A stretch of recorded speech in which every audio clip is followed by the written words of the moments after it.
My name is Tamara Wittes. I'm Director of the Center for Middle East Policy here at Brookings, and delighted to welcome you to this morning's event, which kicks off a weekend of dialogue for us, our 13th annual Saban Forum, in which we bring together a group of senior American and Israeli leaders from politics, from business, from the media, from civil society, to talk about the future of the U.S.-Israel relationship and the issues that face us together in the Middle East.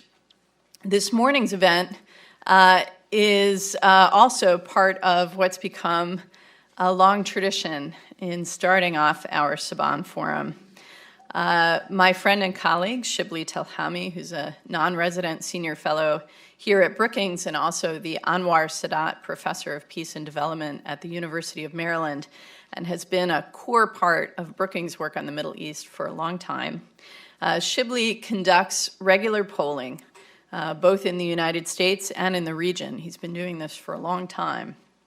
And it's become a feature of our Saban Forum weekend that we kick off the closed-door deliberations with a public launch of a polling that he's done on American attitudes toward Israel and toward the Middle East more broadly. And that's what we're doing again today, with a particular focus on the question of the Israeli-Palestinian conflict, both as President Obama prepares for his final weeks in office and as we prepare for the inauguration of President-elect Trump.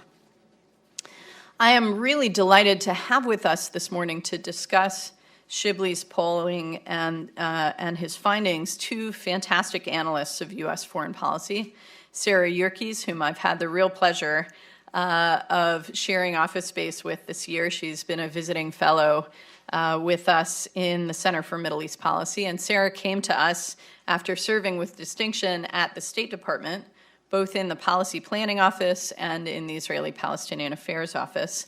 And she's also a fellow Georgetown PhD. And not quite with us yet, but on her way, is the wonderful Karen DeYoung, Associate Editor and Senior National Security Correspondent for The Washington Post. Karen is about as seasoned as they come in reporting on foreign policy in this town. She's followed all the twists and turns of Secretary Kerry's efforts to resolve the Israeli-Palestinian conflict, and she's now focused on understanding the challenges facing the incoming Trump administration in the Middle East. So I'm grateful to her for joining us this morning as well. I'm going to ask Shibley to come up on the stage to present the main findings from his poll, which is so fresh that it literally was in the field last week. Isn't that right? So this is not just hot off the presses, but hot off the phone lines poll data.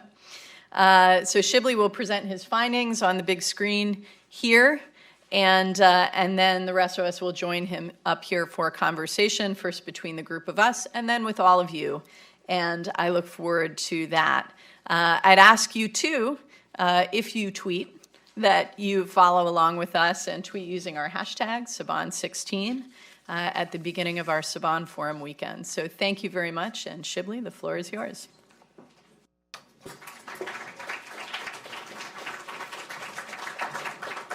Thanks so much, Tamara. It's always a pleasure to do this, and thanks to Sarah and Karen for joining me on this panel. Before I start with the findings, I'm just going to give a couple of background notes. One is that what I'm mostly presenting today is something that we did after the elections, as Tamara pointed out, really fresh, just as a follow-up to ask some questions, even though I'd done another poll just 2 weeks before the elections. And those of you who know my work, I've been tracking this issue for a quarter century, so this is not new. So some of the questions I have, we've asked many times before. We're going to look at some of the more recent comparisons to see how things have shifted. I also want to say that this current poll is also part of a bigger project that I have at the University of Maryland now called the Critical Issues Poll, University of Maryland Critical Issues Poll. I'm directing this project, And in fact, what we did in the post-election were questions not only related to foreign policy, but also analyzing our election, which we're going to release a little bit later on. One of the things that we have discovered, particularly over the past 3 years, those of you who've come and attended or our events or have followed the results, one of the fascinating changes that have taken place in American politics on the Arab-Israeli issue, the Palestinian-Israeli issue particularly, is the increased polarization in American politics. That I had written about 3 years ago, and I said this is going to impact the primaries in this season. I'm going to talk about that a little bit. And that what we have seen is during the election year, the polarization only increased on this issue as on many other issues, but on issues related to the Middle East, whether it's the Arab-Israeli conflict, the Palestinian-Israeli conflict, I should say, because that's what we really probe, or attitudes toward Islam and Muslims. The polarization, particularly between Republicans and Democrats on these issues, is greater than almost any other issue, including abortion and gun control.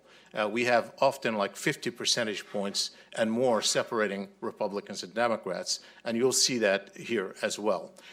So let me start with, just to put this in the context of other issues. Now, we know that at some level the Palestinian-Israeli conflict is hardly the burning issue of the day. Not even in the Middle East is it the burning issue of the day. Everybody's preoccupied with what's happening there, and certainly here the American public at some level does not rank it very high. And so I want to show you, I want to start with that a little bit.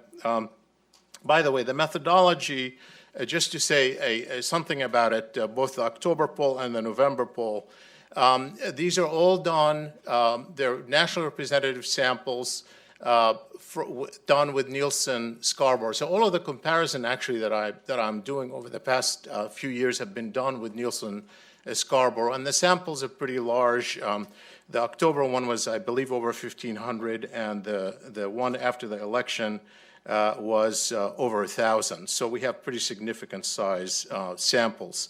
One of the questions we asked, just to start with broadly, is to see how Americans rank global priorities. And here we give them a set of issues that have been ranked high in the discourse and try to compare them with issues related to the Middle East to see where this particular issue, the Arab-Israeli conflict broadly, or the Palestinian-Israeli conflict specifically, rank on the public's priorities. And the question we typically ask is, what are the two top issues? Not one, but two. We ask them to select two, because most people have one immediately in their mind. They have to struggle for the second. It gives us a little bit more of an indication.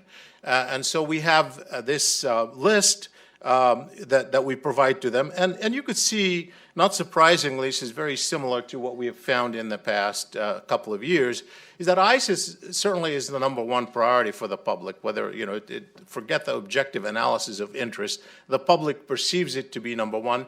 And we've seen that this issue has really kind of even defined American attitudes on a number of other issues, including what they want done in Syria, which is really to even join the Russians against ISIS because they see it as such a priority issue. Immigration policy, trade deficit, North Korea. But you see that the Palestinian-Israeli conflict is not one of the top two for many people. It's only 4%. Doesn't mean it's not important. It means it's not one of the top two for most people. It's certainly there with the Iran issue, below a number of other global priorities. But when you ask generally Americans about their sense of how the issue ranks in their own priorities directly, not in comparison to other issues, a lot of Americans think it's really important to them. And so when you ask, is it the single most important issue? Is it in the top three? Is it in the top five? It's not in the top five. Those who say it's not in the top five issues to them are a minority. And you can see that 18%, the black line is the total. You can see that 18% rank it in the top three, and another 3% rank it as the single most important issue. So nearly, over 20% rank it in the top three. So you have, there priorities, people think it's important to them, even though when you ask them to compare it with other issue, it drops, but they think it's important to them. I want to talk about this for a minute because I think what we have missed in this election year, perhaps because of so many issues that we talked about, is that in the primaries, the Palestinian-Israeli issue was an issue for Democrats within the Democratic parties, the Democratic Party, and for Republicans within the Republican Party in ways that we didn't anticipate, given how low it ranks among the other priorities. For example, if you look at the Democratic debates, Bernie Sanders certainly pushed the leading candidate, the ultimate winner, Hillary Clinton, on the fact that she, in his view, was not projecting enough empathy with the Palestinians, in large part because his constituency was much more sympathetic with his position than hers. And there was at least his projected position. Objectively, we can talk about that, but certainly the sense that he was closer to the constituency than she was, and that became an issue to the point that he even used it in the debate, and to the point that Hillary Clinton's campaign didn't use the Israel issue much in the public appearances. So it was an issue, therefore, within the Democratic Party. On the Republican side, it was very much an issue. I dare you to look at any of the Republican presidential debates when the issue of Israel wasn't prominent, where Israel wasn't mentioned more than any other issue, where the Prime Minister of Israel, Benjamin Netanyahu, was not invoked by one candidate or the other, in large part because when I ask in an open question, and I'll show you this again, when I asked in the spring, two polls in the spring asked, name the leader that you admire most, national or international, in the world. Open question. Before I ask any question about the Arab-Israeli issue, unprompted, Republicans named Benjamin Netanyahu as the single most admired leader, even ahead of Ronald Reagan. And so we had this polarization that played into the hands of different constituencies. So within the Democratic Party, this issue was important. Within the Republican Party, this was even more important. And then when we moved into the general election, well, it wasn't that important anymore because everybody's trying to reach constituents outside of their own parties. And so it became less significant in the general election. But so I want to point out that despite the fact that it's not ranked highly, it is part and parcel of American politics for a variety of reasons. It's important for Republicans, and our polls showed this throughout the last few years, in large part because of evangelical Christians who are very, very much interested in Israel. They rank it higher in their priorities, and they want to take a pro-Israel view. And if you take the evangelicals out of the Republican Party starts looking like the rest of America on this issue. And I've written an article on that. Now, on the Democratic side, while it is not so much that it has a major constituency in terms of ethnic groups or religious group, it has become a paradigm or a prototype for the liberal, egalitarian human rights, equality, international law, cosmopolitan constituency of the Democratic Party, which is the core of the Democratic Party. It's become a symbol of something broader than itself. And therefore, it's invoked as an issue that matters to the philosophy and the ideology of much of the Democratic Party. So therefore, it does have importance in American politics in ways that are not always visible if you just look at ranking. Now, I want to go through some of the questions. The first couple of questions that I want to review are ones that we're tracking, ones that we've been asking over the past couple of years to see how Americans feel about them and to see whether there's change at all in the American public's position.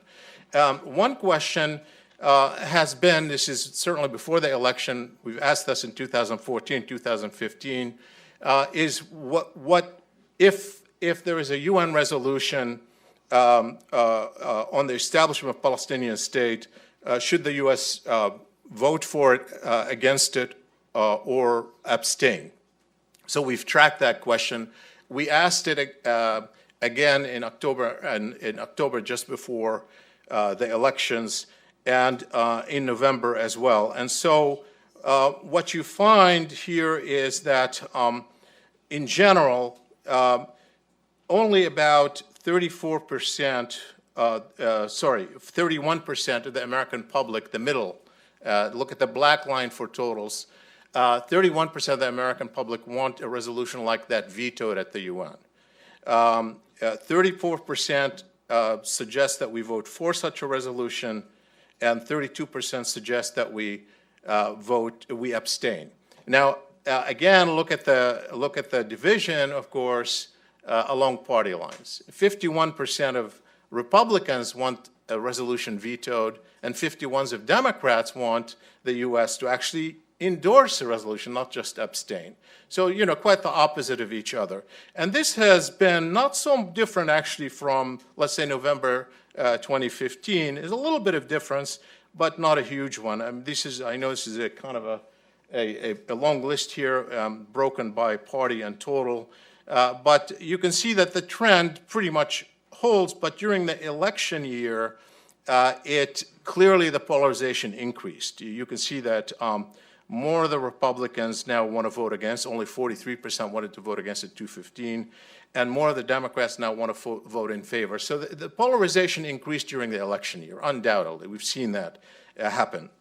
Now, it's also, when you look at the age differentiation, clearly the 18 to 34, the younger people, fewer of them want to veto the resolution, only a quarter. And again, that's a trend that holds pretty much on all issues.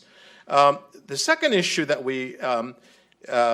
let me actually go to the Trump administration issue directly here. So after the election, we asked this question about what they want the Trump administration to do in mediating the Israeli-Palestinian conflict. I want to also mention here that historically, really for a quarter century on this, in fact, a little bit longer than quarter century, I've asked a question of whether the American public wanted the U.S. to lean toward Israel, to lean toward the Palestinians, or to lean toward neither side.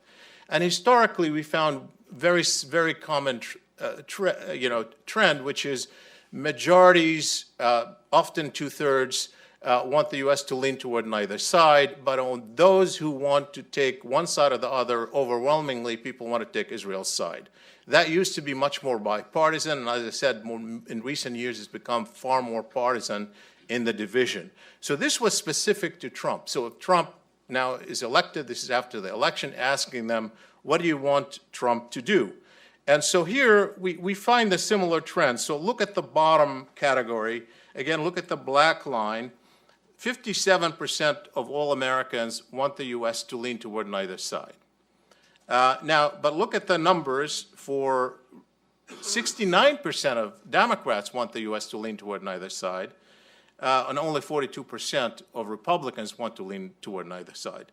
Also interesting among Democrats, I want you to look at the lean toward one side or the other. 17% say lean toward Israel, and 11% say lean toward the Palestinians. That's not such a huge difference in historical perspective, particularly when you consider the margin of error. It's getting much closer than we have seen in the past. That's what they wish would happen, okay? But we followed up with it, and by the way, here again, if you look at the age division, younger people want to more people want the U.S. to lean toward neither side. But we followed this question up with a question of, what do you believe Trump will actually do on this issue, as opposed to what you want him to do? And here we have 57% say they think he's going to lean toward Israel. So they were, just exactly 57% of the total. And interestingly, this is one issue in which Republicans and Democrats agree. 62% of Republicans and 55% of Democrats think he's actually going to lean toward Israel if he engages in mediation. So there is the realism that is reflected here. Now, the next question we've been tracking, particularly over the past 3 years, on Israeli settlements, particularly when the administration was calling for action on settlements, and we had tracked to see the extent to which the public, wanted the U.S. to act on settlements. So we give them a few choices. One choice is do nothing, limit your opposition to words, impose sanctions, or take more serious action. And historically, I'll show you the historical trend in a minute, but look at the numbers. Overall, what we find is 46% of the total now support imposing sanctions or taking more serious action. I'll show you that that's an increase from 2015. I'll show you that data in a minute. But look at the partisan divide. Now we have 60% of Democrats. A majority of Democrats, 60%, support imposing sanctions, taking more serious action, versus 68% of Republicans who want to do nothing or limit American action to words. And if you compare them over 3 years, this is a 3-year trend overall. From 2014, 2015, 2016, this is actually the same event every single year for the past 3 years. What you can see the changes here in what happened with the American public. The bottom line about the sanctions or more serious measures went from 38% in 2014, stayed roughly the same in 2015, and then expanded during the election year to 46% overall. And across the Democrats, you could see that Democrats, particularly the category, it went from 48% in 2014, 49% 2015 to 60%. And by the way, this also was a trend. We also did a poll, I'm not showing it here, in October on this, that showed it up going to the mid-50s. So it was like incremental change, but a huge polarization taking place. Not much has happened on Republicans, by the way. You could see that Republican position, they remained, adamantly opposed to taking anything more than words, 66% to 68%. Younger people are more favoring taking action than older people. Okay, so I want to just focus a little bit on something a little bit different, which is to the extent that there is a really relevant, immediate policy question on the table right now, it is whether Obama is going to do anything in the transition. I mean, that's really to the extent that this is a policy issue at all, is will Obama do something before he leaves office on this issue? And so we ask a question, and I want to just clarify, how we did it, because it's very important to understand that we know the public hasn't necessarily heard all these things, so we wanted to put arguments for and against. So the question here is about whether Obama should act in that transition, essentially preempting an incoming president on this issue.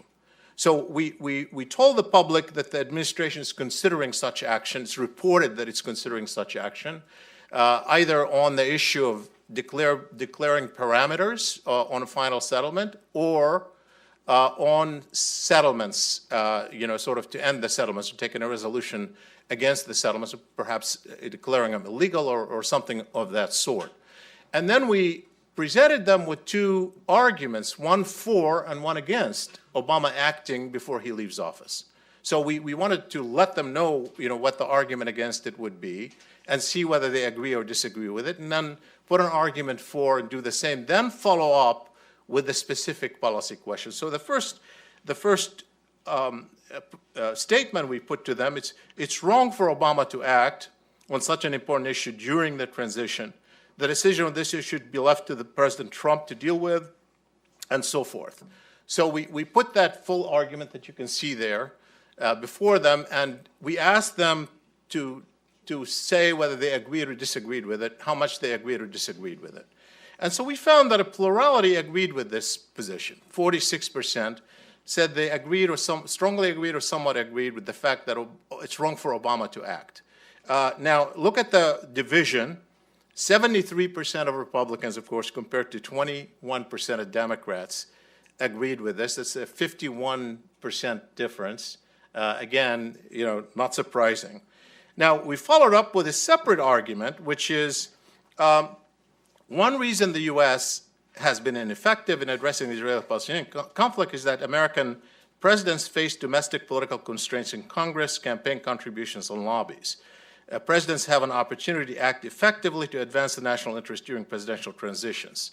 And so whether or not they agreed with that position as a support position, we find exactly the same numbers reversed between Democrats and Republicans. 45% say, plurality say they agree with that statement. But here we have 71% of Democrats agreeing, 20% of Republicans agreeing. The exact reverse of this argument. So now that they've heard two arguments, one for and one against, so that they, this is similar to the debate that they hear in public, then we go and say, okay, you've heard the arguments, you've decided on whether you agree or disagreed with them. Now, what would you do? Would you support UN action on parameters? Would you support UN action on settlements, or the Obama taking advancing or supporting a resolution on this issue? So the first one is President Obama's support or sponsorship for a United Nations resolution that outlines the parameters for ending the Israeli-Palestinian conflict before he leaves office.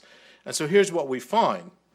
We find that 46%, look at the bottom category, a plurality, 46% say they support or strongly support such action. You find that only 27% say they oppose or strongly oppose such action. And obviously another 25% neither oppose nor support. Again, not surprisingly, partisan divide. Among those who support, 70% are Democrats, only 22% are Republican. And when you ask them whether President Obama, whether they support or not sponsorship for a UN resolution to end Israeli settlement construction in the West Bank before he leaves office, then you again find a plurality. Look at the bottom, the black line, 40% support it. You find 33%, the top category, the black line, 33 oppose it, and 23% neither support nor oppose. More support than opposition for both, but again, broken down along party lines, 65% of Democrats support, 16% of Republicans only support. Okay, now this is the first time I asked this question, which is, I wanted to test the argument that we have in the debate whether Israel is an asset or a liability strategically. So I gave both options to them. And remember, some people can agree with both. It's just, as you could see from the first categories, it's like people are divided, and then you have to force them, okay, I know you're all over the place, but tell me, if you had to act, what would you do? And that's the way we do it, so because we want to be able to vet these ideas out in the public and to have them think about them out loud, or at least in their head, not out loud, and tell us what they think. And so here we presented whether they agree or disagree with this statement. Israel is an important ally to the United States as it provides essential military intelligence cooperation and plays a regional role that's helpful to American interest. We found that a majority agree with this statement. You have 76%. Actually, there is really very little variation across party line on this one. In fact, I would say I was a bit surprised how much harmony there is on this one. I mean, of course, there's some variation. More Republicans agree with it than Democrats and independents, but still, quite a large number. Now, the second proposition is Israel is a burden to the U.S., as Israel's actions in the region generate hostility toward the United States and Arab and Muslim majority countries. And so we presented that to see whether they agree or disagree with that. And what we found is that 54% disagree, 40% agree overall. But again, look at the Democrats. 55% agree that Israel is a burden, and 39% disagree. So there is quite a big difference between Democrats and Republicans on this way at all. Now, keep in mind, they're saying it's both strategic asset and a liability, because they've already agreed that they think it's an asset, and now they're saying it's also a liability. So they think it's both, but they think it's more of an asset than a liability based on the numbers. How much influence do you believe the Israeli government has in American politics and policies? Now, we started that, if you recall, with the Iran issue, when that was hotly debated about this issue. So we tried to track it and see how it's shifting over time, whether after the Iran issue this thing would recede a little bit, or what would happen in the conversation. So here's what we found. We have 15% say too little influence, 39% say too much influence, and 44% say about the right level of influence. Now, again, though, look at Democrats. 55% say it has too much influence versus only 9% who say too little influence. So you can see that issue quite polarized as well. And we have a comparison from November 2015, 2016. The numbers haven't significantly changed overall in terms of the totals. You can see that it's roughly the same. Too much influence just increased within, really the changes are all within the margin of error, but the main change happened between Republicans and Democrats, where more Democrats now believe it has too much influence, and fewer Republicans think it has too much influence. So what happened in the campaign is really increased polarization, even on this issue during that election year. Final question, which has nothing to do with these issues specifically. I've mentioned it already in my introduction, but I will go back to it a little bit because in the polling that I do generally, I have these broad questions that are not related necessarily to the Middle East about sort of worldview. And one of them is name the world or national leader that you admire most, an open-ended question. They can write whatever they want, and then we tabulate it to see who they think. And we ask that up front so that we don't have them biased by the questions that come next, so we don't prompt them, so they haven't heard these names that are going to follow afterwards. So we do it right up front with the early questions. And so we've been doing that. We did that again in October, just 2 weeks before the election. This is not after the election. This was done just 2 weeks before the election. So we asked that question again. And as I told you, one of the surprises last year was that Netanyahu was the #1 for Republicans, even ahead of Ronald Reagan in 2 polls, not just 1. And here's the new results. So Netanyahu is still high among Republicans, and he's still #2. Ronald Reagan now is ahead of him. For Democrats, of course, he doesn't show up at all. In fact, Democrats arguably have a more negative view of him than positive view. Obviously it's like 2 different worlds here when you look at this. Republicans and Democrats tells you where people are. And I have questions about whom the leaders they dislike. It's even more of a 2 worlds on that issue. But you could see that he's still up there among Republicans. I think he dropped a bit, in part because of what happened in primaries versus the general election. In the primaries, he was invoked almost in every single, Republican debate. After the primaries and went to the general election, that was hardly done. And so I think his name wasn't quite out there in the same way as before, and I think, therefore, he dropped a little bit. So let me end with that and invite my colleagues to join me on the stage. Thank you very much.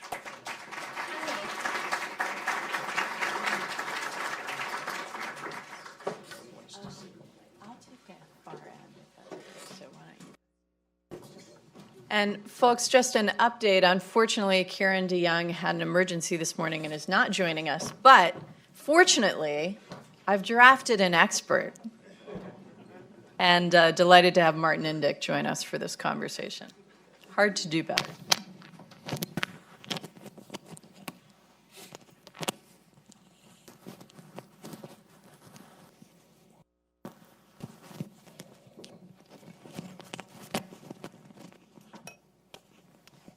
And it'll just take us a minute to get wired up here.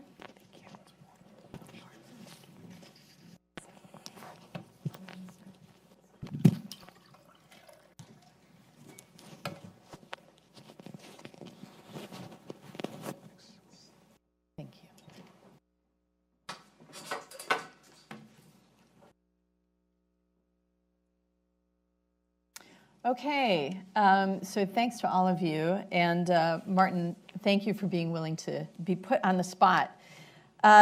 Sarah, let me start with you. And of course, you've been thinking and writing for the last few months, really, since the conventions, about how President Obama is going to weigh his options in this final period of a two-term presidency, during which he worked intensively, not once but twice, to try and move negotiations forward to resolve this conflict, stymied both times. And you wrote in a piece for our Marcaz blog after the election that anything Obama would do now would be symbolic at best, but that there still might be reasons to do it and also reasons not to do it. So when I look at this poll data, correct me if I'm wrong here, Shibley, it seems that this is a pretty permissive environment for President Obama to go to the UN or to lay out parameters in some other form. Sarah, why wouldn't he do it? Sure. Well, I think the poll data is very instructive. On the one hand, he has the political cover right now, and I think we see this more than ever, that should Obama move forward, this is the great time to do it.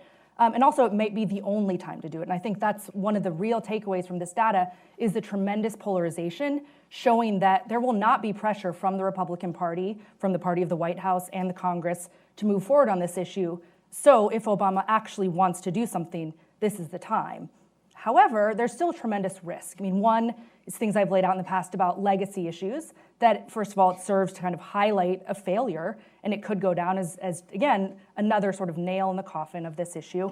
But another flip side of this, I think, is that if we want to look at this more sort of substantively, assuming that President Obama does actually care about this issue, which I think he does, it might actually behoove him to not move, in that he could keep the progress made in his pocket and hand that to the Trump administration. And that would actually, I think, help them the most. I'm not sure he's going to be that altruistic, but that's one path he could take. Okay, and presumably if he were to take that path, that would be having made some evaluation that President-elect Trump would be interested in pursuing a negotiated solution. Now, we've heard quite divergent things, both from the president-elect and from a number of his advisors over the months of the campaign and since the election on this issue. On the one hand, he said, as he said to the New York Times last week, that this is the biggest deal of all, and he'd love to do it. He's a deal maker. On the other hand, we've heard him say he's going to be the most pro-Israel president ever, in a way that at least many of his voting constituencies seem to interpret as support for the Netanyahu government's positions on the issue. And his Israel advisor, both of his Israel advisors, Jonathan Greenblatt and David Friedman, have been quoted saying that he's going to move the U.S. Embassy to Jerusalem right away and that he sees no problem with continued settlement activity. All of these, Martin, are issues that you have confronted in the Clinton administration, and this question of what, once the Kerry effort in which you were involved reached its conclusion, whether to lay out the results of that process in some form, like parameters. That's a calculation you've also been a part of, again, at the end of the Clinton administration and more recently. So with that experience under your belt, how would you weigh these decisions? Well, first of all, thank you for the opportunity, unexpected as it is. In the case of President Obama's choices here, I think what's weighing most in his mind is this principle of passing the baton on in a careful and positive, constructive way. They keep saying responsible transition. Responsible, that was the word I was looking for. Responsible transition. Responsible. So he wants to appear responsible, and I suspect he may think that introducing the resolution in the terms that Shibley has asked in his polling would not fit in that category of responsible actions, since it would come during the transition when he is in effect a lame duck. I think that what Shibley didn't poll exactly, and because it didn't seem relevant at the time, but could now become relevant, is that you could have a sequence of events. The Israeli Knesset on Monday is going to vote on the first reading of a bill to legalize settlement outposts that are illegal under Israeli law, some 50 of them, many of them built on Palestinian private land, which also makes them illegal in international law. And that looks like it will prompt the introduction of a Security Council resolution, which the Palestinians have been putting forward for some time, but held off before the elections on pushing it, which would, in some form of words or another, declare settlements illegal. And that's not something that Obama introduces, but suddenly has to take a decision on as to what the US will do. And if it is language that reflects or actually quotes US positions on this, opposed to settlement activity, which have become quite strident as the settlement activity has increased, then he may just say it's the responsible thing to do to abstain and let it go forward, or even vote for it. Even though that would be a departure from the recent track record of U.S. policy on these UN resolutions. Correct. But it would be a departure, whereas so an abstention on the grounds that it represents U.S. policy, no change from, but U.S. policy in an environment in which right-wing actors in Israel are pushing in such a very determined way against U.S. policy.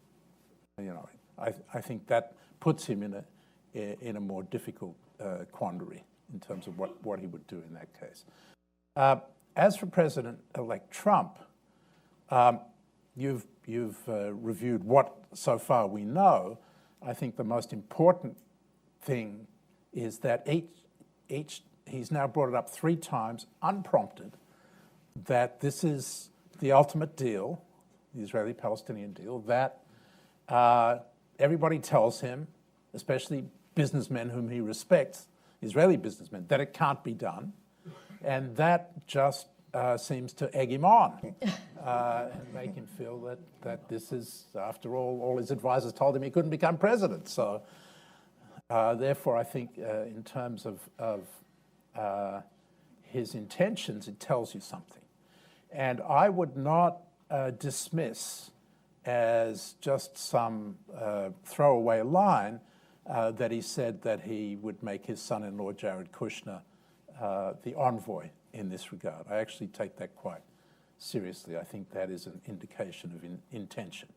So how is he going to balance this apparent desire to be the peacemaker between the Israelis and the Palestinians on the one hand, and his commitment to move the embassy to Jerusalem on the other, which will immediately rule out the possibility that he could be a mediator between Israelis and Palestinians, having taken such a strong pro-Israel decision on the most sensitive issue that divides Israelis and Palestinians, the issue of Jerusalem. So I think there he's going to be in a dilemma. Previous presidents, I've seen this up front, up close. Bill Clinton. Bill Clinton. We had him say it in the New York primaries.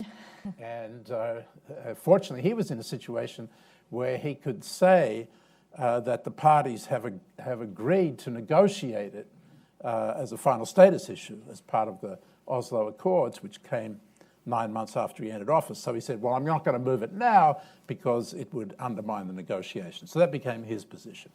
George W. Bush was much more blatant about it. He promised it.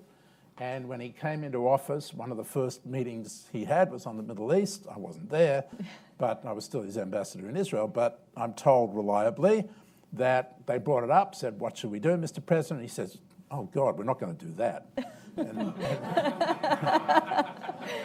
And that was the end of that. You know, if President Trump, once he gets into office, decides that he wants to prioritize making peace, then he's got an explanation. He said, look, I want to make peace. I don't want to jeopardize that. So we're going to wait until we've tried to resolve this issue.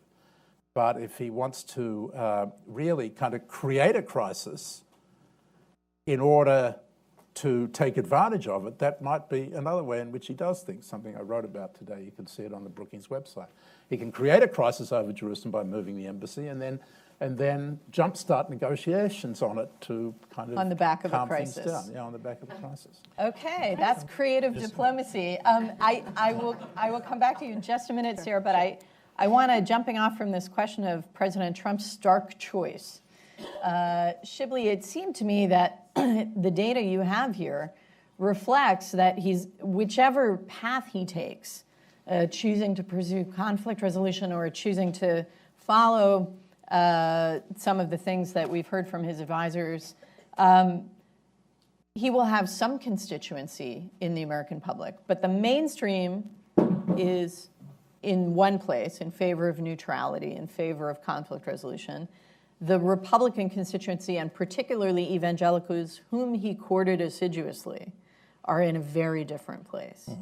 So how do you evaluate the political choice he faces? Well, first of all, before I talk about Trump, let me just address Obama a little bit, because I think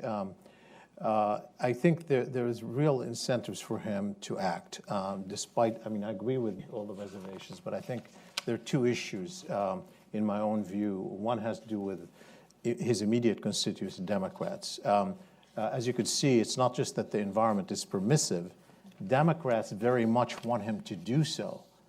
Democrats are on the side of we want him to do something. And they have become even more so after the election because they're fearful that Trump is going to ruin it. And so the Democrats are really behind him on this. They want him to do something. And the second is the legacy issue.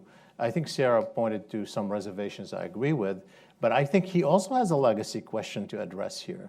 This is if you recall, Martin would remember, in 8 years ago, when Brookings and the CFR put forth the recommendations for what to do, it was said, at least in an article I wrote, co-authored for that project, that if this is not going to happen on his clock, it's not likely to happen at all, because of where we were in terms of the time. If you're going to preserve the two-state solution, if it doesn't happen in the next 8 years, I'm not sure when it's going to happen at all. And so he has, in essence, he came in believing that. He immediately appointed a special envoy. He failed throughout the whole campaign. And in a way, the 8 years went by reinforcing the status quo with more settlements that he opposed. And therefore, we're actually more distant from a two-state than we were when he started. And so the legacy issue is, will he go down, if it turns out that there's no two-state at all, will he go down as the president who killed it? And I think he has a legacy interest in trying to preserve it, if he believes this is where it should go, or that there is even still time to reserve it. I don't know. This is all, Martin was a special envoy, and as we all know, this is an issue that only one man can decide on, and that is the President of the United States. And we don't really know exactly what's in his head on this, but clearly this is probably even important to him personally for a variety of reasons. We've seen that indication. So I wouldn't say that he has no incentive. I think he's struggling with it, and maybe he will deem it to be something that can't work, or maybe there's no way to preserve the two states, and it'll be another failed attempt. But I am, and if something comes up on settlements that is a French resolution or European resolution and does declare settlements illegal, it's going to be very hard for him in the transition. He might not want it to come forward and might be able to do diplomacy to stop that from coming forward. But if it does come forward, he's going to have a heck of a time vetoing that resolution. I just can't imagine it. And therefore, and I think given where the Democrats are. So I don't rule it off. I know where people have been writing on this. I don't know what's in his head. Okay, but this is an interesting point, that there's actually a Democratic Party politics incentive in addition to and a legacy the incentive, policy legacy. and even a legacy incentive. Yeah. So now on Trump, I think, look, I don't know if there's someone who knows, a magician who knows what he's going to do. I mean, or that he cares about public opinion. He's proved us wrong because we had all these public opinion polls early on, and then he trumped public opinion. Sorry, that wasn't intended. And you know, we normally, here's the problem in anticipating with him. Normally, he's not the first president who comes in with no foreign policy experience. I mean, Bill Clinton was like that. George W. Bush was like that. In some ways, he's actually more connected internationally than Bill Clinton was when he was first elected as president. So that wasn't the issue, because normally when you have presidents like that, you have a set of advisors. You know who they are. I mean, you know, this is the part of a party establishment, they're part of a foreign policy establishment. They appoint people, you know, more or less they're going to guide him and her, if had it been Clinton, and you have a sense of where likely to go, knowing that the president is not going to have in this particular case, we really don't. I mean, the people that he has around who have not been really part of the establishment are not experts. They've been more to the right on this issue, more on the Netanyahu side of the issue, more often than not. But we don't have a cluster of people. We don't know who's going to run policy. And also, every indication from the way he ran the campaign and he's run the appointments so far is it seems to be, he disregards assistance anyway. He sort of he makes up his own mind. He seems to disregard most advice. And he's been all over the map on this issue. He's taken a pro-Israel position, but early on he started by saying he wanted to be even-handed. He made a couple of other statements that are indicative of some other position. So I'm not in a position to predict, except for the fact that he seems to care a lot about public opinion. You know, even though he's been able to guide it, this is something that he engages. And does he care about public opinion mostly over his core constituency? His core constituency is very complicated. Yes, the evangelicals are on one side of this issue, and I think principally, I think he gained their support because he projected himself to be a winner. They wanted a winner rather than a loser. I did some focus groups on that. As you know, I'm writing a book on the evangelicals. But mostly because he promised them tax relief for religious schools. That's the main thing. That's the main thing. And look at the one he appointed to be education minister in favor of vouchers to religious schools. The first thing he does.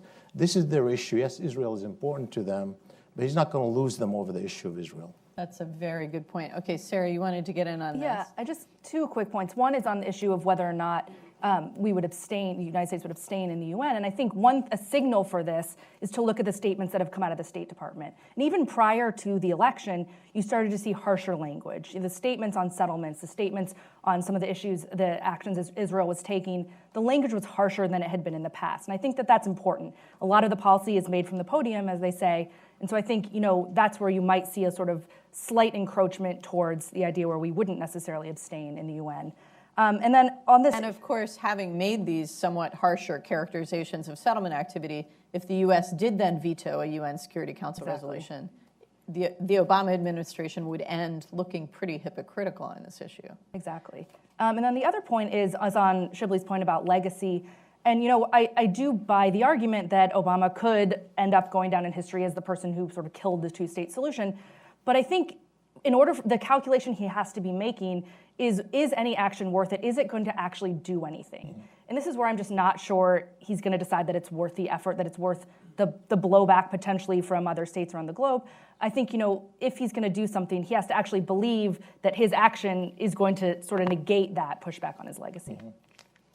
Okay, there are a bunch of other fascinating issues in the poll, and particularly one you got to toward the end, which is where there is much more consensus and less polarization in the American public about the value of Israel as an ally or a strategic asset to the United States.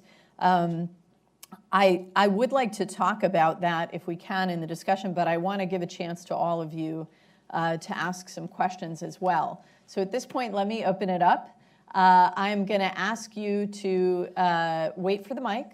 Tell us your name, and please, because we're fairly short on time, ask one short, sharp question.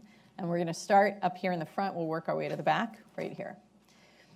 Charles Brosman. Let us suppose that either a resolution is approved by Mr. Obama or that the United States does not vote on it, abstains. Then Trump comes in and his people. Would they now not do everything in their power to negate what's already been done by the UN? Well, first of all, it depends on what the resolution is. Let's say if it's a settlement resolution, let's just say it's a resolution to declare settlements illegal, an extreme case that probably unlikely, but let's assume it's that. Now, how is the U.S. going to undo that at the UN? Because it's going to need UN support, Security Council resolution support to negate it, and it's not likely the international community has been supportive of the U.S. The problem for the international community has been the U.S. would veto such a resolution. It's not likely if President Trump is going to be able to mobilize support. So the question is, so the resolution, in my opinion, is hard to change. It's not impossible, but it's just not likely. And so the question is, yeah, he can disregard it, but what are the implications for the international community where people will start making legal cases against settlement activities in various courts or actions, or people who might become very uncomfortable doing something, banks or other institutions dealing, including American ones, dealing with it given that it's a Security Council resolution. So that's the thinking, obviously, whether it will work that way. That I don't think President Trump can reverse. I mean, he can decide on policy issues, but once it's a UN Security Council resolution, I don't think he's going to be in a position to reverse it. But he can reverse U.S. policy. Yeah, Yes. he can, for because over the years, presidents have played with different adjectives. It was originally illegal under Jimmy Carter. Settlements were illegal. Under Ronald Reagan, they became unhelpful. I think under Clinton, they were unhelpful too. They were also illegitimate. Yeah. No, illegitimate was Obama's word. So, you know, Trump could turn it to helpful. That would have the effect on the ground, and I think that's the most important point. Up to now, and Natan Sachs, who's in the audience here, has written a very good piece about this. Up to now, Prime Minister Netanyahu was able to argue to his right-wing, deep settler state people, look, just take it easy, hold back. You know, we cannot afford to have the United States join the international community in condemning this and isolating us. You know, so he used it as a constraint on the settlers. If Trump now says, you know, they're not unhelpful, they're just fine, they're not an obstacle, then the right wing, which already has taken a move during this transition by trying to pass the legislation to legalize the outposts, then there's no holding them back. And the push to annex 60% of the West Bank, which is their ultimate agenda, I think will be brought forward quite dramatically.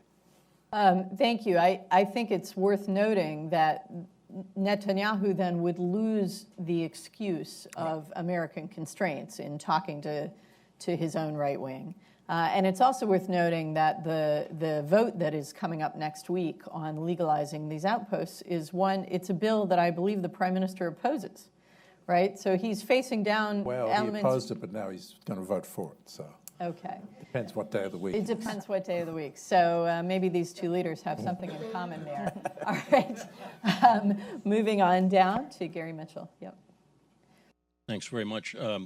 Garrett Mitchell, I write the Mitchell Report. And Shibley, I want to ask a question that doesn't come specifically out of this poll, but over the long haul that you've been doing this, where you've been measuring attitudes in Israel and Palestine, and then measuring attitudes in the United States, you know, between Republicans and Democrats, et cetera. I want to ask a question that will seem on the surface to be very obvious, but I don't mean it quite so obviously, and that is,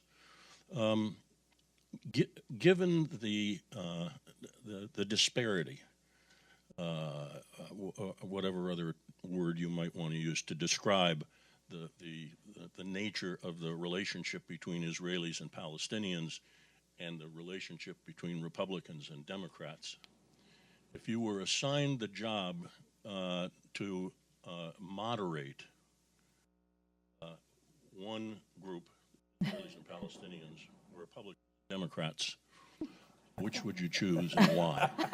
Okay, I'm going to give you a minute to think about that, and let's take a couple more if we can. The gentleman in the gray sweater there.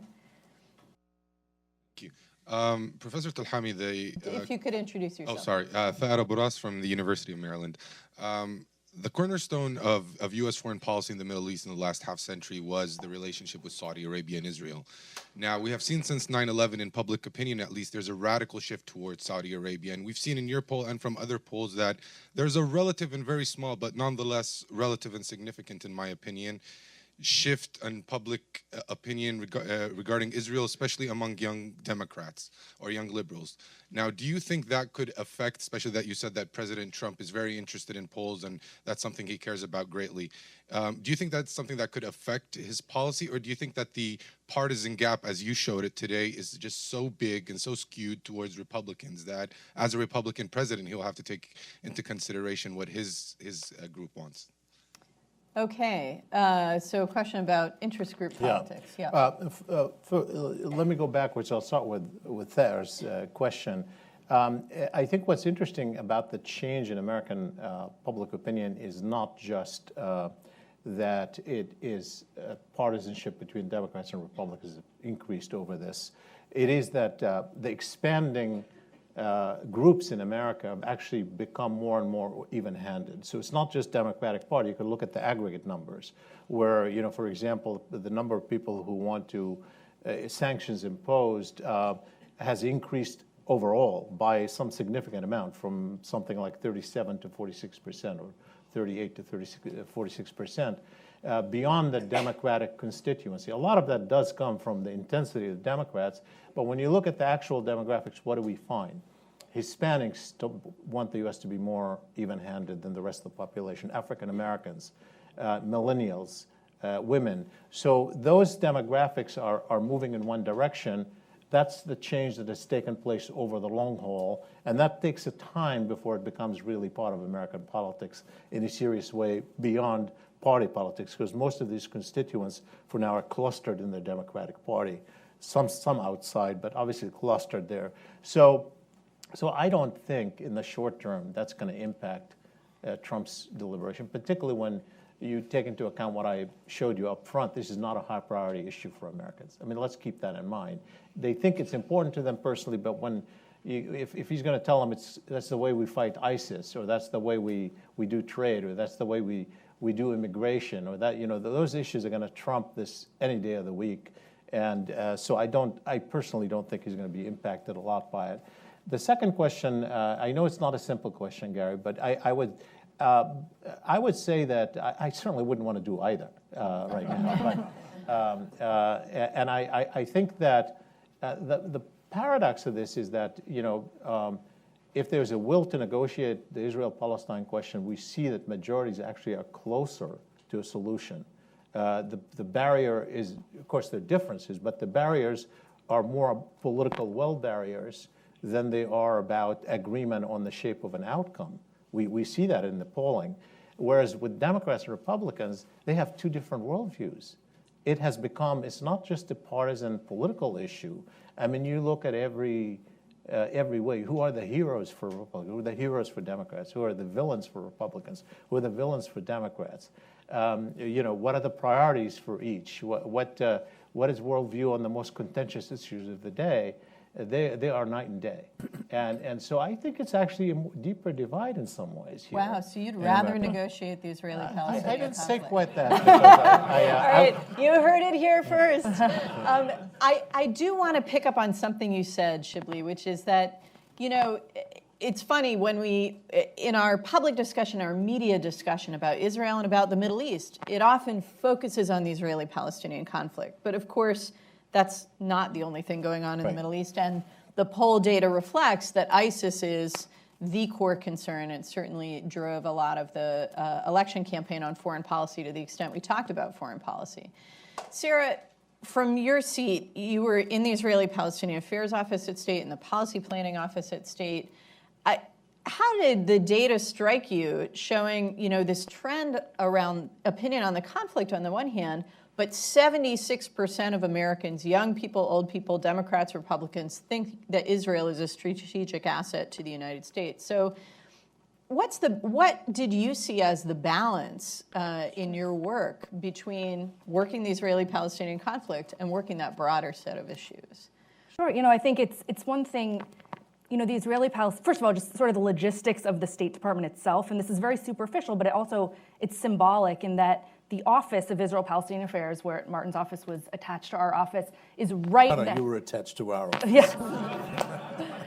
But it's front and center. It's right across the hall from the Assistant Secretary for Near Eastern Affairs office, and that's by design. You also have that office is staffed up more than any other office. I think we're actually less busy than anyone else because we had so many people working our issues. And I say that because Syria's blowing up, right, Egypt's blowing up. We're twiddling our thumbs, even on a busy day, because we have so much staff. And that's partially because this is such an important symbolic issue to our foreign policy and to the American public. But that sort of superficiality aside, I think every piece of U.S. foreign policy touches or is impacted by the Israeli-Palestinian issue and by U.S.-Israel relations. And I think, we had to weigh in on issues that other desks wouldn't have necessarily had to weigh in on or had the opportunity to weigh in on. But at the same time, it is also very segregated and very stovepiped. And it'll be interesting to see if this administration continues to place an emphasis on this. And also, how do you marry that with trying to negotiate as a neutral arbiter? And I think that's another interesting thing from the data is sort of looking at, there's still clearly an emphasis towards Israel, but also a desire to solve this thing, and you can't really be seen as more pro-Israel and also neutral at the same time, and that'll be a challenge this and all administrations have to face. Thank you. Is there a mic in the back? Yes, we have a mic in the back. Okay, so there is a question right in front of you. I'm just trying to be even-handed, front and back, and yes, people in the middle also, Saeed. Go ahead. Thank you. I'm Ori Nir with Americans for Peace Now. Shibley, you mentioned that there's also a discrepancy not only along partisan lines, but also along age lines and so on. So I wanted to ask you, where does it play out the most in terms of age? And if you can talk about other breakdowns where you saw that there were differences between various types of demographics. Thank you. And before you answer that, let's just take one more on the aisle here from Saeed, right in the middle.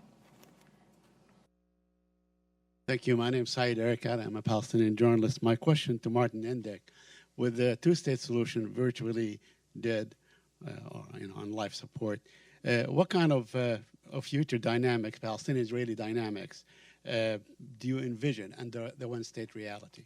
Thank you. Okay, Shibley. Uri, as I said earlier, and some of the data I displayed, but other polls that I've done over the past year, particularly, we actually did demographic analysis. Younger people want the U.S. to be more even-handed. Younger Democrats are almost equally divided between wanting to support Palestinians and Israelis among the minorities who don't want the U.S. to be even-handed. The expanding, the core constituents of the Democratic Party in general, Hispanics, African Americans, women, tend to be wanting the U.S. more to be even-handed than take Israel's side. They also tend to be more supportive of imposing sanctions on settlements. They tend to be more supportive of a UN resolution on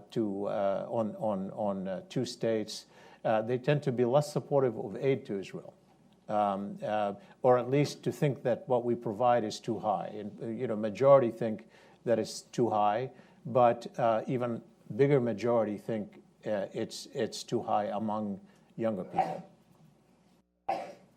Okay, and Saeed's question, I think, Martin, gets to a point you made at the very beginning, noting that it's Netanyahu's, it's the legislative proposal on the Israeli side that may drive international action. Are things between Israelis and Palestinians on the ground what are going to drive the policy, not things out of Washington? For many years, American officials have argued, along with Europeans and others, that the status quo between Israelis and Palestinians is not sustainable. But what we've discovered over the years is the status quo is preferable to the alternatives of trying to end the conflict for both sides, either because people don't believe in it or because the deal of a two-state solution doesn't look attractive enough to either side at this point with so much water under the bridge. Palestinians, I think, are going through a period of internal change that is going to preoccupy them. There's a succession process underway, although you wouldn't know it from Abu Mazen's, President Mahmoud Abbas's endorsement as the leader of Fatah for another 5 years. But nevertheless, there's an election, I think, going to take place in the next couple of days for Fatah, in which there will be a relatively new guard emerging. Many of the Abus that we've come to know and hate or love will be passing from the scene. Hamas, is also going through a process of change, although that seems a little more limited. They are gaining on the West Bank. The process of reconciliation may also gain traction. So I think there's some sorting out to be done on the Palestinian side, and my sense from talking to them very recently is that they're not ready for a new American initiative to try to resolve the Israeli-Palestinian conflict for the time being. On the Israeli side, we see a different dynamic, which I've already described, which is the settlers are going to be going for it, even more aggressively than what we've seen in the past. And if added to that is the move of the US Embassy to Jerusalem, then I think it's going to kind of ratchet up the tensions quite dramatically. And I don't know how Palestinians will then respond to it. But I do think that if you look at the trend, the disillusionment with the two-state solution on the Palestinian side, combined with a sense that, Washington isn't really serious about it, nobody really cares about it in the Arab world, is likely to give a boost to the trend that we've already seen towards the argument, just give us equal rights in an Israeli state, and we'll settle for that. We can live with that. We'll be happy with that in some ways, preferable to what we have now. And while that's not a solution either, I do think that we're going to see that kind of view gaining greater traction and even prevailing, especially amongst younger people on the Palestinian side who have lived with the reality of Israel. That's all they've ever known. Okay, let's see if we can get a couple more in right here in front. Susie Gelman, as chair of the Israel Policy Forum, I certainly hope the two-state solution is not dead, even if it's dormant. I wanted to ask the panel about some of the regional alignments that currently can be taken advantage of. I'm referring specifically to Saudi Arabia, Jordan, Egypt, the Gulf states, who are enjoying, at least under the table to some extent, and even above the table out front, cooperation with Israel that's been unprecedented.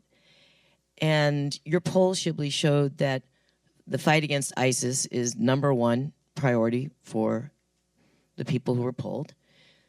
So therefore, the American public, I assume.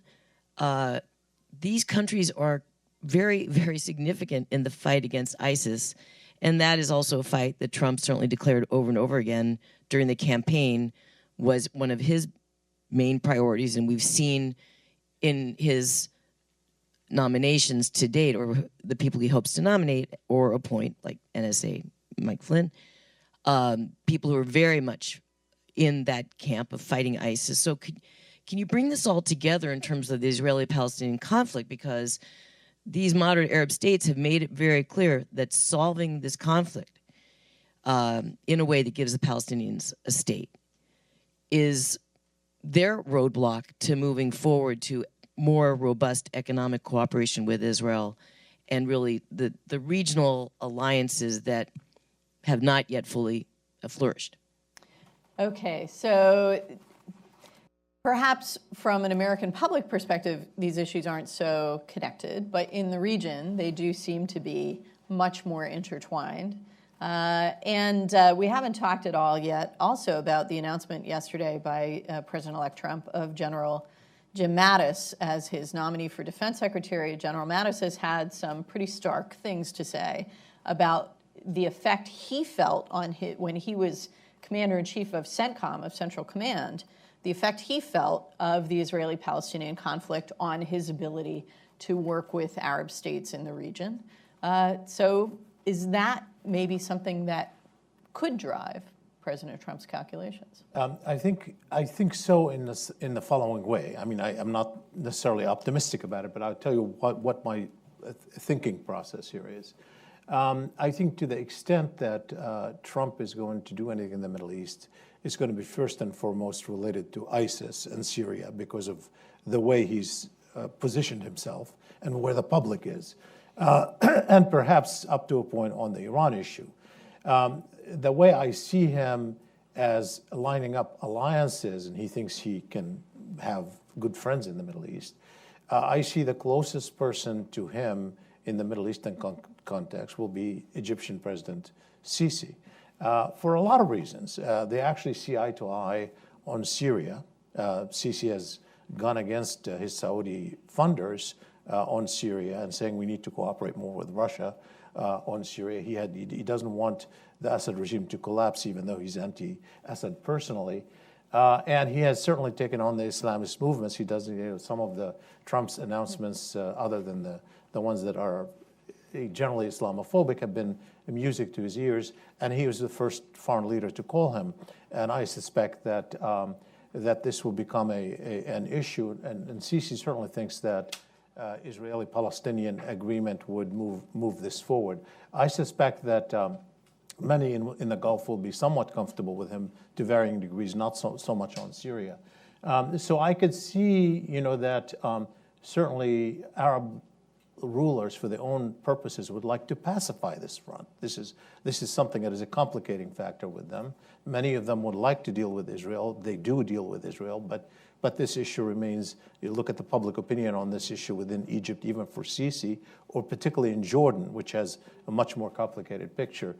So I know that they want it, and certainly they will talk to Trump possibly about it, but that's not a priority for them. So when they're dealing with him, they're dealing with their issues with him. When they come and speak with him, they're not going to say, let's deal with the Israel-Palestine question.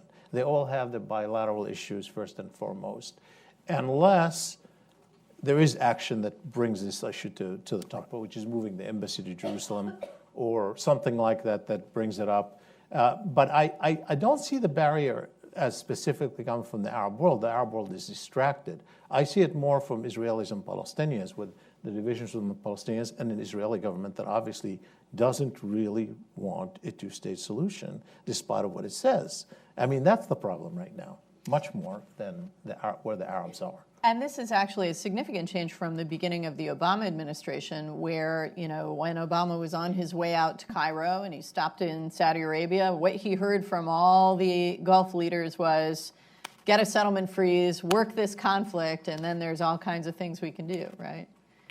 Right. No, I mean, I think Egypt is the place to watch, and I think that already we're seeing this tremendous cozying up between Trump and Sisi, and that could actually be very helpful in this case of the constraints on the sort of U.S. pressure on human rights will likely not exist in the next administration. So the positive side, if there is one, is that this will allow this closer U.S.-Egypt connection that might be able to do a little bit more on the Israeli-Palestinian conflict. Do you think Egypt can have an impact on the Israeli-Palestinian conflict, Martin? Well, the first thing I'm fairly confident about, because I had an opportunity to talk with President Sisi recently, is that his view of Egypt's role includes moving on the Palestinian issue, that he believes that it's important to promote a secular, tolerant alternative to the theocratic states emerging from ISIS or Iran or Hezbollah or Hamas or the Muslim Brotherhood. And part of that is a peaceful alternative. And the peaceful alternative part of it is a resolution of the Palestinian problem. And he sees that as important. And he sees Egypt as playing a leading role in that. But on the other hand, he doesn't want to get crosswise with his new friend Bibi Netanyahu because Israel is critical on the security level to the defense of Egypt when it comes to dealing with the situation in Sinai, where there is a branch of ISIS that's acting very aggressively. So Israel's also been very important to defending Egypt here in Washington, as Sisi has been cracking down on his own. Indeed, and I think in this strategic triangle between the United States, Israel, and Egypt, which is what he now sees, and this is a big change in Egypt's approach. And the fact, as Shibley and Sarah say, that Trump and Sisi are going to be close together, and Trump and Bibi, I believe, will as well, that here we have a president-elect who says he wants to solve the Israeli-Palestinian problem because it's the ultimate deal, and an Egyptian president who says it's critical to his role, Egypt's role in the region. Israeli prime minister who wants to legalize illegal output. Well, but what's interesting about this from a point of view of somebody who's worked on the Israeli-Palestinian issue for 35 years is somehow it never dies. Well, I really hope you're right in this case. And unfortunately, we have run out of time today. But I think this final set of comments sets us up perfectly for this evening's gala opening of the Saban Forum, where we will have a chance to hear from Egyptian Foreign Minister Sameh Shoukry and Israeli Defense Minister Avigdor Lieberman. Those events will be carried live on a webcast on our website, and I urge you all to watch and join in. Thanks for being here.